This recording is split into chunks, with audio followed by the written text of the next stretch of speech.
Au moment d'enregistrer ce texte, je suis environ un peu plus que 24 heures de la fermeture de bureau de scrutin qui permettra aux Québécois d'élire un nouveau gouvernement. Ce nouveau gouvernement va-t-il encore être celui de John Charest pour un 4e mandat? Lorsqu'on passe quelques mois de nos loisirs à traiter de John Charest et du réseau de la CIA, on finit par mouler ses réflexions sur les connaissances acquises le long de notre travail au point de douter de la démocratie. Il m'arrive aussi de croire que des firmes de sondage pourraient œuvrer à fabriquer le consentement d'une victoire qui n'en serait pas une. En fait, cette méfiance de ma part est née chez moi en 2011, quelques semaines avant les élections canadiennes du 2 mai 2011. Pour expliquer ma perception, j'avais pondu les 3 derniers textes nouvelles de l'Interzone, dont celui de septembre 2011, le dernier de la trilogie, qui mettait en doute les résultats des élections fédérales de 2011, principalement la vague NPD, qui a presque fait disparaître le Bloc québécois. Ce texte traitait de manipulation de l'esprit et d'un sondeur lié à Opinion Change, où se retrouvait un membre du NDI, organisme chapeauté par la CIA. Bien sûr, ces liens ne font pas nécessairement de ces groupes des groupes qui participent, exemple, à un complot. Sauf que je soulignais ces liens pour amener les gens à questionner le système ce qui retrouve alentour des firmes de relations publiques ou encore des firmes de sondage. Enfin, je terminais ce texte par cette petite phrase. Je vous la cite. Je devais l'écrire car nous sommes les seuls à pouvoir traiter ce mal pour éviter de souscrire ce qui reste de la démocratie aux laveurs de cerveau qui préparent la prochaine élection du Dr. John.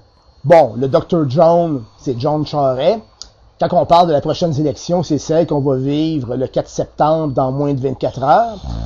Et par fin de compte, quand je disais que je devais l'écrire, car nous sommes les seuls, je m'adressais aussi aux lecteurs parce que je parlais de manipulation de l'esprit, pas pour partir dans des histoires de complot, mais bien pour tenter de faire comprendre aux gens l'influence des médias, de la télévision, l'influence des personnes qui répètent des phrases sans arrêt, comme pour marteler l'esprit. Et par fin de compte, qu'on était les seuls à pouvoir traiter de ça parce que les médias en traitent peu. Dans certains cas, ils font partie de ceux qui font la manipulation. Je ne veux pas accuser les médias de manipuler, mais sauf qu'il y a une tendance qui est là, qui se voit. On traite un peu les gens comme si on était des adolescents attardés dans lesquels on pourrait introduire des messages dans notre esprit. Bon, en fin de compte, c'était pour moi une façon d'exprimer ma crainte que le réseau de la CIA puisse manipuler les résultats lors d'une élection. Et lorsque j'enregistrais ma voix pour la vidéo 16 de la série Charest et le réseau de la CIA pour traiter d'une rumeur d'élection truquée en Russie autour des propos tenus sur le CIPE des vidéos 11 et 12, je voulais bien sûr plonger dans le dossier parce que il y avait quelque chose qui titillait dans mon esprit que je me posais des questions déjà depuis bien avant la confection de ces vidéos. Puis, sauf que le temps me manquait pour m'informer, pour faire des recherches. Bon, où en sommes-nous? On peut dire que les Québécois vont me dire qu'il y a de l'espoir pour l'avenir du Québec, puisque les sondages placent le PLQ de John Charest en 3e place. Oui, les sondages placent le PLQ de John Charest en 3e place. Et peut-être qu'on devrait s'asseoir puis relaxer un petit peu. Sauf que j'avais déjà eu vent d'une information que j'ai pas été fouillé encore pour les mêmes raisons, mais que j'ai lu dans le Devoir du lundi, du Devoir de fin de semaine que j'ai lu le lundi. Ça me donne un peu bon problème avec mon temps. Et que j'ai lu en faisant le lavage, que bon, dans le Devoir, il y avait un petit texte en fait qui parlait de juste comme ça du forum de Forum Research d'Alberta, qui est une firme de sondage, qui a répondu à une commande du journal torontois, le Globe and Mail, qui a fait un sondage pour les élections québécoises. Selon ses chiffres dévoilés le 22 août 2012, que j'étais pas au courant parce que j'écoute très peu la radio et la télévision. Bon, le sondage affirmait plutôt que le PLQ était à 35% des intentions de vote, le PQ à 29% et la CAQ, qui se trouve être le PLQ numéro 2, à 24%. Bien sûr, le sondage a été discrédité, avec raison, puisque les sondages québécois vont pas dans le même sens. Sauf que je dois mentionner que Forum Research a été la firme de sondage la plus précise pour les résultats des élections provinciales en Alberta d'avril dernier. Donc, c'est Forum Research qui est presque tombé pile sur ces résultats. Je ne tente pas de vous dire que Forum Research aurait dit la vérité puis que les sondeurs québécois se tromperaient. Je parlais tantôt qu'on aimerait bien avoir une firme de sondage qui puisse avoir des résultats qui nous feraient croire qu'effectivement qu'un genre de Charest majoritaire ou minoritaire serait possible.